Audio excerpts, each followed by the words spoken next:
You guys know what day we're on here? 5? 4.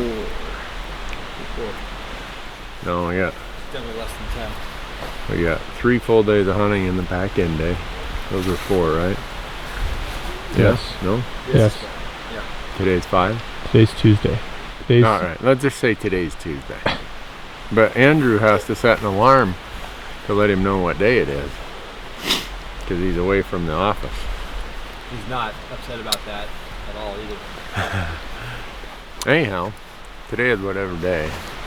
And we're going to climb that ridge in the absolute wet, miserable, all-night rain conditions that it's going to take to kill that bull that we sat on yesterday.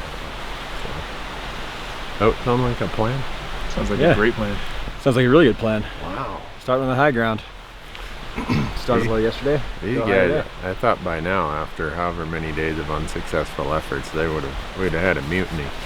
We'd have woke up this morning and Andrew's gonna say, listen, this is what we're doing today, pal. Stay tuned. Just heard a bugle right over there.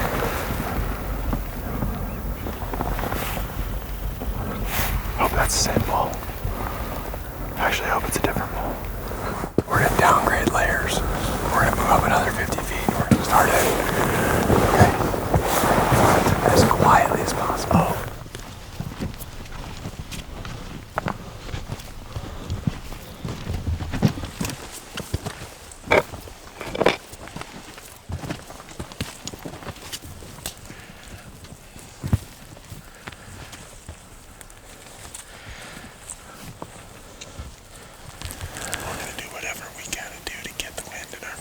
Yeah. It's just too frustrating yesterday. But here's what I want to do. I want to get so close to him that if he's got girls with him, we make him so mad. He says, ladies, hold my beer, I'll be right back. And he comes right over to Andrew to whoop you. Oh, yeah. And you run him and arrow right through him. That sounds like a good plan. What if famous last words of many a bull elk were, ladies, hold my beer. And if he's got a bunch of cows, ladies, hold my beer. Yeah. No cows. Remember that. Ladies, hold my beer. I'll be right back. There he is. You see him? Oh yeah. Wow.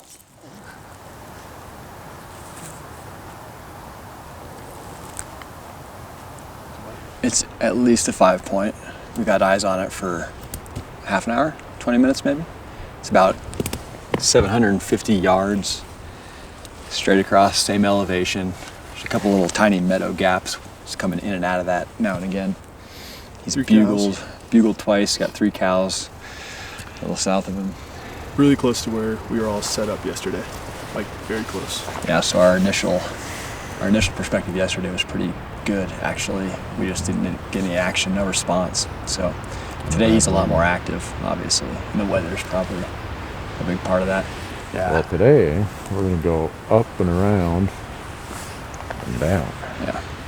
And he's going to act aggressive. Well, we'll go in and act aggressive. Yeah. Bring him over for a little bit of a rumble. Just test him a little bit. Mm-hmm. There he is, right there. He's getting rid of that laryngitis. Yeah, that's coming off real quick. His throat's feeling a little better. Must have found that natural remedy. It's probably licking the bark. I think that's what it is. It's got to be licking. You lick the right bark, and the WL goes away. It's an easy prescription. Whoppity laryngitis.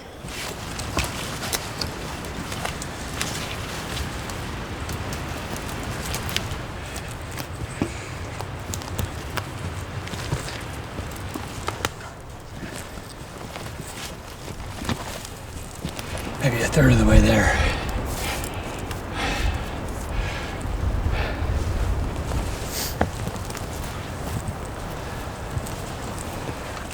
We want to be checking the wind the whole way along here. Yeah. Because all it's going to take is one little screwed up swirl. Yeah. And the game could be over. Right. It's not good. Yeah, it's going down into the bowl. I think we let's pull back, hold up for 45 minutes, and just wait and see if the sun comes out. Sit right around this corner here. Yeah. It's going that way. Yeah. I hate to do it, but this No, is it's the right thing to do. Patience. Patience pays. Okay. All right, side of the woods. If we go over there and the wind's going downhill, That could blow the whole thing. Yeah. there's a strong ability. It changes every 10 seconds. Because of the time of day. Yeah. Getting some warmth, some cool, some warm, some cool. If it was a bright sunny day, it'd be starting to change pretty consistently. Right. I don't think we're gonna see a bright sunny day. We're gonna perpendicular here to the scree. We're gonna get across it like delicate little ninjas with socks on, one at a time. We're gonna check the wind as we go, hoping for luck and just being conscious of it. Now we're gonna get into the creek. Check. And we're gonna get into that meadow. Check. We're gonna set up a collar. Check.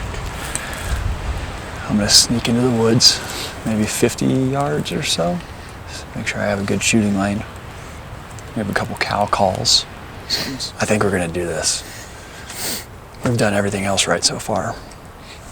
We just gotta get there. Got to do 100% of it right. Yeah. Done. We're about 20% there. Yep. We've got a long ways to go. All right. Okay, we got, I think, a good spot as you could ask for. There's a trail right behind us here. The curve's right up there. That's probability 1 of what he takes if he's being casual with responding, which means we can turn around from here, hopefully be out of his line of sight as he turns, and have about 25 yards. Alternatively, he might do the beeline, which would take him through all this timber right here. I've got kind of a bad lane, but then a great lane and a third lane that are like about 25 to 30 yards each. And if we don't get him to stop in one of those and he's just trucking, there's a wider open space right there. And that's 40 yards to a nice gray log, so it's a good, perfect distance.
That's pretty disappointing.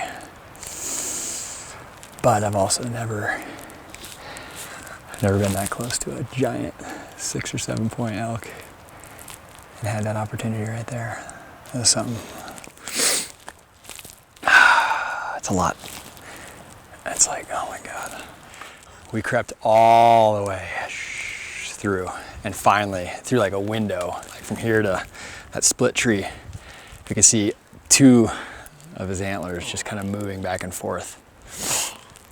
And we sat, waited, and I was knocked, but there's like all these cross members and barely tell if it was even him.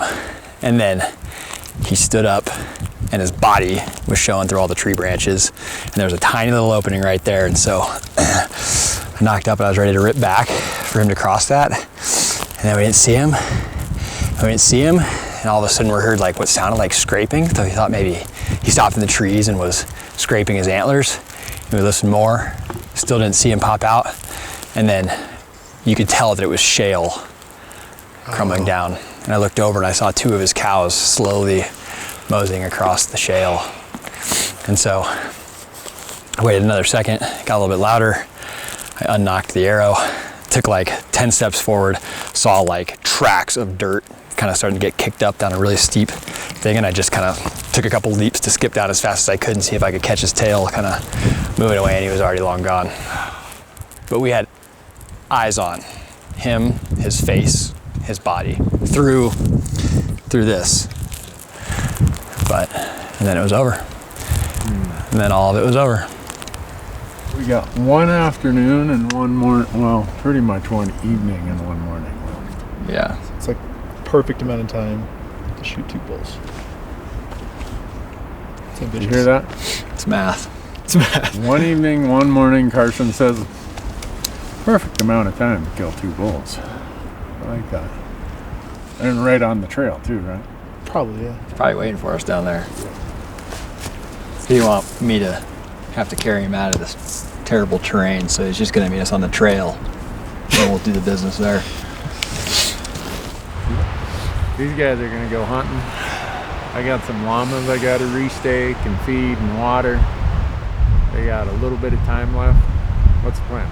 Find something before... We got 2 hours, and when you go all the way to Montana to go hunting for a couple days and you have 2 close opportunities, but you didn't get a chance to go full draw, you use every single minute of daylight. So. Right. We're gonna go find them right now. We might just poke them right now and just bring these guys in to carry the meat. I hope that you find them, because unfortunately the reality of doing TV, we've got a whole bunch of things we gotta bang out here. Yeah. And then I gotta take care of the llama stuff. And you guys are gonna go kill elk. That's right. And I couldn't be happier. But we won't have it on camera if they do, folks. I've heard crazier stories though.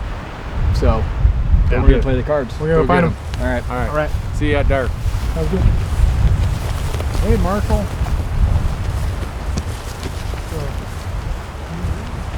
What are we gonna do tomorrow? Well, we know where there's 1 bull, we assume, after tonight that we didn't jump. Up in the draw, mile and a half, 2 miles down. Okay. It's the only thing we know a location on, to my knowledge. Sounds like that's where we should go in the morning. I think so. What time? Why don't I say 6? Okay, 6. On foot at 6? On foot at 6. That's fine. On foot at 6. Decision 1. The next decision is I'm gonna snuff this fire out, and then I'm going to bed. You guys can stay Also up, gonna make that decision. but I'm in charge of fire control, Mm-hmm. so Yeah. I don't mean to be that way about it, but Yeah. it's good. I got my bucket of water over there and my stir stick. So Let's do it.